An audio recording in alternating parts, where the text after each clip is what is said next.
Baik, kita nak meneliti berkenaan dengan kejadian ribut di beberapa kawasan sejak 3 hari di Ibu Negara telah mengundang kerosakan harta benda termasuklah kenderaan dan juga infrastruktur. Selain itu, ia juga dilaporkan berlaku di sekitar Shah Alam dan juga di Padang Besar Perlis hingga menerbangkan bumbung rumah penduduk serta mengakibatkan pokok tumbang. Namun, adakah fenomena ini lumrah alam yang tiada penyelesaiannya? Dan untuk mengulas lanjut bersama di talian ketika ini, kita bersama dengan Dr. Nuram Irwan Ramli yang merupakan pensyarah Universiti Malaysia Pahang, Fakulti Kejuruteraan Awam dan Sumber Alam. Selamat pagi, Doktor. Selamat pagi. Doktor, pertama sekali mungkin kita nak memahami bagaimana situasi ini dengan mengambil kira geografi di dalam negara dan juga mungkin ada negeri-negeri tertentu atau mungkin kawasan mana yang lebih terdedah kepada situasi ini. Okey, terima kasih Mr. Rawani. Selamat. Okey. Jadi kalau berdasarkan soalan saudari itu, ribut petir ni sebenarnya akan lebih kerap berlaku di kawasan khatulistiwa seperti negara kita dan juga hutan hujan tropika. Jadi negara kita akan terdedah dengan ribut petir di seluruh, maknanya Semenanjung juga dan Sabah Sarawak. Jadi kebarangkalian berlaku ribut petir sepanjang tahun di Semenanjung di Malaysia adalah amat tinggi, terutama ketika perubahan monsun. Lokasi ada memang kalau berdasarkan data lapangan dan kajian, kerosakan ni kerap kali berulang kali di beberapa tempat dalam lokasi.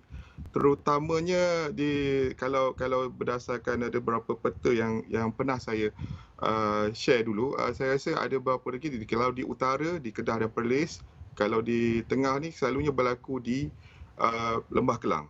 Okey. Ya, Doktor, adakah kejadian seperti kejadian angin kencang dan juga ribut petir berserta dengan hujan lebat yang berlaku sejak kebelakangan ini boleh dikatakan sebagai sesuatu yang luar biasa sebenarnya? Okey, kalau kita tengok from Met Malaysia, data dia adalah data biasa. Setiap tahun ia berlaku. Cuma kejadian kerosakan disebabkan oleh angin ribut semakin meningkat. Ini yang menjadi tanda tanya. Mungkin dahulu pun dah berlaku angin ribut, tapi mungkin kerosakannya sangat minimum ataupun tidak berlaku kerosakan. Jadi tiada alert ataupun tiada perasaan untuk kita mengetahui lebih lanjut. Tapi bila berlaku di Shah Alam, kalau kita tengok 2 hari lepas, di mana bumbung parking pun tercabut. Yang ni amat berbahaya. Jadi saya rasa sebenarnya apakah tindakan atau kaedah kita untuk mengurus fenomena ribut ni, sebab fenomena ni tetap akan berlaku setiap tahun. Ya. Ya, Doktor, ribut yang melanda sebahagian Lembah Kelang ini juga dikesan berkelajuan antara 30 hingga 40 km sejam dan dikatakan boleh berlaku di mana-mana tempat ataupun tempat-tempat lain. Tapi bagaimana pihak berkaitan dalam menguruskan ribut ini yang boleh disifatkan sebagai fenomena sebelum ia menjadi bencana sebenarnya? Okey, jadi kalau kita lihat ni, kerosakan tu berlaku pada infrastruktur ataupun struktur bangunan. Okey, jadi bagaimana kita nak mengurangkan kepada kejadian bencana? Okey, kalau kita lihat di sini, kalau bangunan yang akan datang, mungkin kita boleh reka bentuk, kita boleh memahami, kita boleh buat ujian terowong angin ataupun simulasi bagi melihat apakah kesan angin terhadap bangunan. Tapi sekarang ni, bangunan-bangunan kita hampir berusia kalau boleh ada yang dah 30 tahun benar-benar. Okey, kita ambil contoh sebagai contoh billboard. Saya rasa dah ada billboard yang lebih 25 tahun, 30 tahun. Imagine kalau billboard ni boleh failure. Jadi, apa tindakan yang kita perlu buat? Tindakan kita perlu buat ialah kita perlukan audit semua integriti bangunan yang sudah lama ni supaya adakah dia masih supaya dia boleh bertahan dalam angin ribut dan adakah ia masih mampu bertahan ketika kejadian ribut dan tidak menyebabkan kerosakan yang boleh mengakibatkan kemalangan jiwa. Kalau tengok ada significant database. Sebelum ni ada ribut petir berlaku pada 2013 yang melibatkan keruntuhan antena tower di Jalan McAllister Pulau Pinang. Yang itu menyebabkan kematian dan sampai sekini saya rasa jasad yang tu tak dapat ditemui. Begitu juga pada 2014. Maknanya benda dah berlaku lama. Bazar Ramadan bila kemah yang Bazar Ramadan tu terbang. Jadi dan menyebabkan kematian.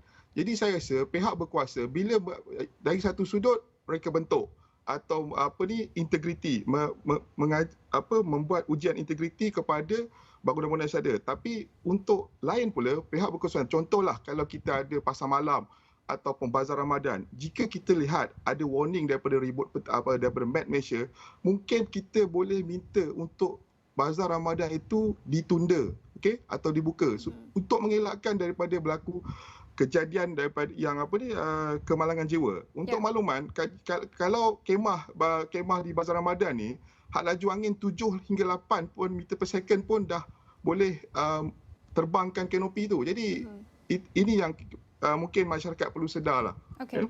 Dr. Noram, sebentar tadi kami ada mainkan beberapa visual yang Dr. Noram kongsikan kepada kami berkenaan dengan saya memahami itu adalah antara kaedah untuk memahami pergerakan angin. Mungkin Dr. Noram boleh jelaskan lebih lanjut apa yang menyumbang kepada angin kencang di negara kita ini dan mungkin apa kaedah yang Dr. Noram kongsikan kepada kami sebentar tadi. Okey. Apa yang menyumbang kepada kesan angin lebih kuat? Okey. Dia ada dua faktor. Satu faktor lokasi atau geografi, satu lagi faktor topografi. Jika kalau kita lihat macam saya sebut tadi di Kedah dan Perlis selalu mendapat ancaman angin yang tinggi, itu adalah kerana faktor topografi. Bila kita berada di kawasan yang lapang dan kita notice Kedah dan Perlis ni jelapang padi, dia tiada ada penahan angin lah, tiada geseran. Jadi angin akan blow terus, akan bertiup terus ke arah bangunan. Kalau di kawasan Lembah Kelang, lain pula dia punya kesan dia. Dia kesan topografi juga, tapi kesan topografi akibat dari pembinaan bangunan. Kalau gambar yang saya kongsi ada satu ujian terowong angin, kita kaji bila kalau di Jepun atau di Amerika Syarikat, bila kita hendak buat bangunan, kita perlu lakukan ujian angin dan kita kaji kerana pembinaan bangunan yang baru di satu tempat akan mengakibatkan kesan angin yang kepada bangunan yang sedia ada. Kesan dia kepada bangunan sedia ada. Mungkin bangunan sedia ada tu, jadi dia mungkin angin akan jadi lebih laju. Jadi bangunan yang sudah ada dan mungkin dah usia dah lama akan mengalami kerosakan oleh pembinaan bangunan baru. Jadi kajian ini perlu dilakukan. Jadi ada dua kajian yang saya kongsi tadi. Satu kaedah terowong angin, satu lagi kaedah simulasi. Kedua-dua ni perlu kita jalankan dan saya pasti seperti macam menara TRX, PNB 1 semua ni ada ujian terowong angin dan sebagainya, KL Tower, KLC semua ada.